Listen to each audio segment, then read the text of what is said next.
لا تنسوا الإعجاب بالفيديو والاشتراك في القناة تشجيعا لنا لنستمر بنشر المزيد إن شاء الله. Avec Roméo, mais on va parler d'un sujet très important. Vous savez qu'il y a... Tous les sujets sont importants, naturellement, mais aujourd'hui, peut-être, le sujet des tensions, où il y a des véritables dossiers qui provoquent des tensions entre Alger et Paris, il y a entre l'Algérie et la France, c'est un sujet particulièrement important au regard de plusieurs aspects. Le premier aspect, humain, naturellement. Il y a il y a plusieurs millions d'Algériens qui vivent en France. On a déjà parlé de ce sujet. Les Algériens sont tellement nombreux qu'en France qu'on a du mal encore à déterminer leur nombre exact. On parle de 3 millions, 3 millions et demi, voire 5 millions. D'autres chiffres sont avancés pour 6 millions. Aucune enquête sérieuse, ni diligentée, ni par les autorités françaises, ni par les autorités algériennes pour déterminer le poids humain important de la communauté algérienne. Il y a aussi l'aspect historique. Les deux pays, au regard de l'histoire de la colonisation, au regard de l'histoire de l'occupation coloniale et de la guerre de l'indépendance, il y a encore énormément de dossiers sur le plan mémoriel et historique qui déterminent les relations franco-algériennes. Ou avec aussi l'aspect économique, financier et politique. La France, parmi les deuxième partenaire commercial de l'Algérie, parmi les premiers partenaires commerciaux de l'Algérie en Europe, deuxième, troisième après la Chine et l'Italie.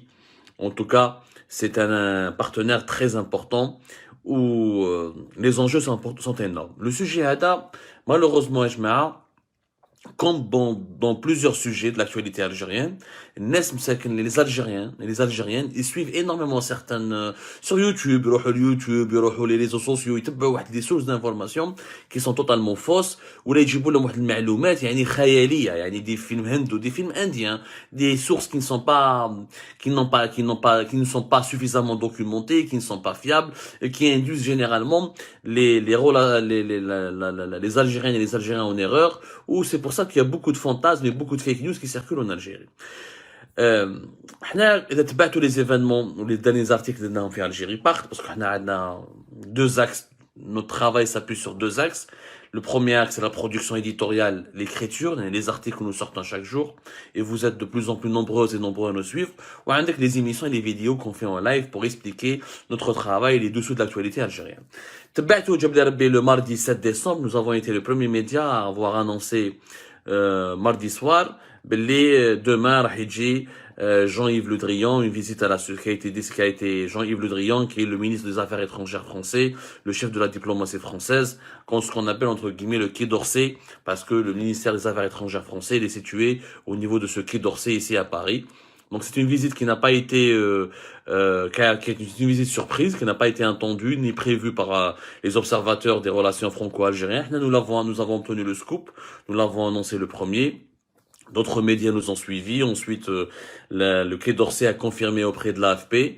Ensuite, le ministère des Affaires étrangères algérien l'a confirmé auprès de l'APS. Mais en bas, Jean-Yves Le Drian, qui est déjà à Alger, le mercredi 8 décembre, et le lendemain, il a passé, c'était une courte visite, mais c'était une visite importante, parce que il a rencontré Ramtan Lamamra, qui est son homologue, donc le ministre algérien des Affaires étrangères, où il a été reçu par Abdelmajid Tebboune. La visite à elle était importante parce qu'elle coïncide avec une semi-rupture, pratiquement. Il n'y avait pas de rupture totale des relations entre l'Algérie et la France, mais il y avait une semi-rupture depuis le début du mois d'octobre 2021, lorsque l'Algérie a rappelé son ambassade le 2 octobre 2021 exactement, après les déclarations fracassantes d'Emmanuel Macron le 30 septembre dernier, dans lesquelles il a épinglé et durement le régime algérien, où il a dit clairement que Tebboune est prisonnier d'un système qui est vieillissant, militaire, et qui utilise la rente mémorielle pour s'attaquer uniquement à la France.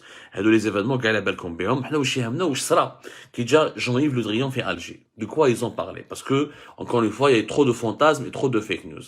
Il y a deux principaux dossiers qui pourrissent les relations entre l'Algérie et la France. Il n'y a pas trois, il n'y a pas quatre, il y a deux principaux dossiers.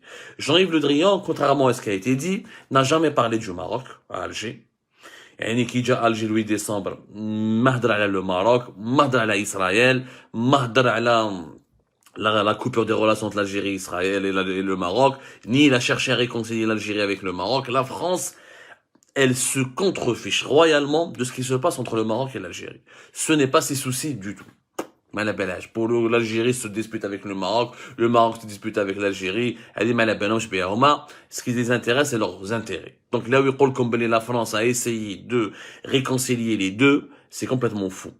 Sergei Lavrov, les Raoudjé à partir de lundi ou la mardi prochain, il sera à Alger, à partir normalement mardi. Demain, il commencera sa visite. Aujourd'hui, nous sommes le dimanche 12 décembre. À partir de demain, lundi 13 décembre, il entamera une visite au Maghreb. Le 15 décembre, il sera au Maroc pour le forum Algéro-Russie, pour le forum arabe-russe, qui est organisé par la Ligue arabe en coopération avec la diplomatie russe. C'est un forum annuel qui regroupe l'ensemble des pays du monde arabe avec la Russie pour parler des relations arabo-russes. Là, Sergei Lavrov va dire des choses intéressantes. Il sera normalement à Alger le 14 décembre et nous allons revenir là-dessus sur cette visite dans une autre émission. Jean-Yves Le Drian, ma هدرش كاع مع les Algériens على le Maroc, ما هدرش كاع مع les Algériens على ce qu'on appelle le problème israélien et l'implantation d'Israël au Maghreb.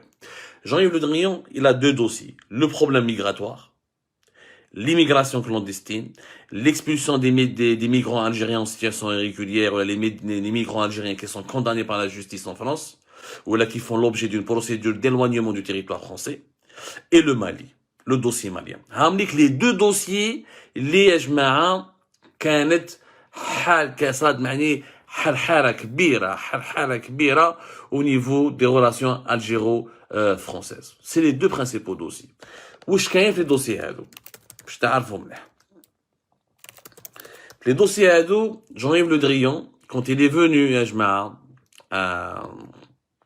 quand il est venu à Alger, il a commencé par parler de deux choses. Il a commencé à parler de problèmes migratoires. واش صاري في les problèmes migratoires.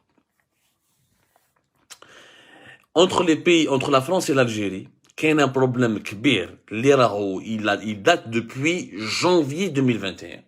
Janvier 2021, c'est un problème qui vraiment pourrit les relations entre les deux pays.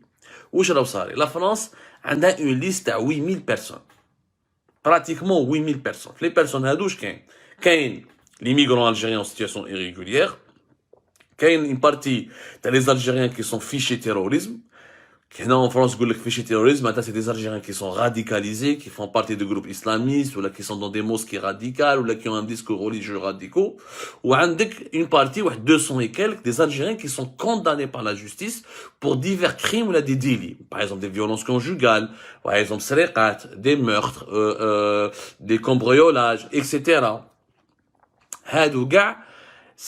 Ils font partie des 8000 migrants algériens que la France veut expulser depuis janvier 2021. Alors, les 8000 et quelques, la France n'a pu éloigner de son territoire qu'une soixantaine d'Algériens.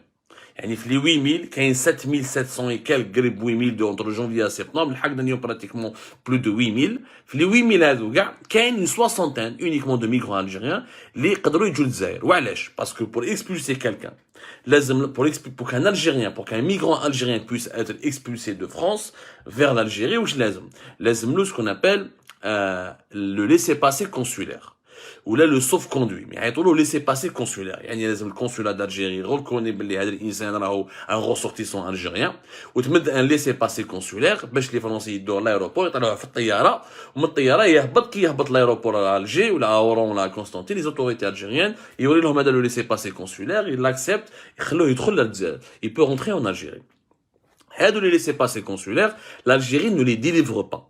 Et elle n'a pas voulu les délivrer. Elle ne veut pas les délivrer. Sur les 8000 demandes, il n'y a qu'une soixantaine de demandes qui ont été acceptées. C'est-à-dire que même pas 10%, même pas 10%. Même pas 10%. Là, les Français les affouent. Parce que il faut comprendre que l'immigration en France est un sujet très important pour les élections présidentielles, les Raham Jayin prochainement. Il y a des élections présidentielles de Raham Jayin fait avril 2022. Emmanuel Macron y joue sa tête. Celles et ceux qui suivent un peu l'actualité politique française, tout le débat des présidentielles tourne autour de la question de l'immigration. Il y a des Français qui estiment qu'il y a trop d'étrangers dans leur pays, qu'il y a trop d'immigrés, que les immigrés sont impliqués dans pas mal de crimes, de délits, etc. Bien sûr, il y a l'extrême droite, bien sûr, il y a le racisme, bien sûr, il y a l'intolérance.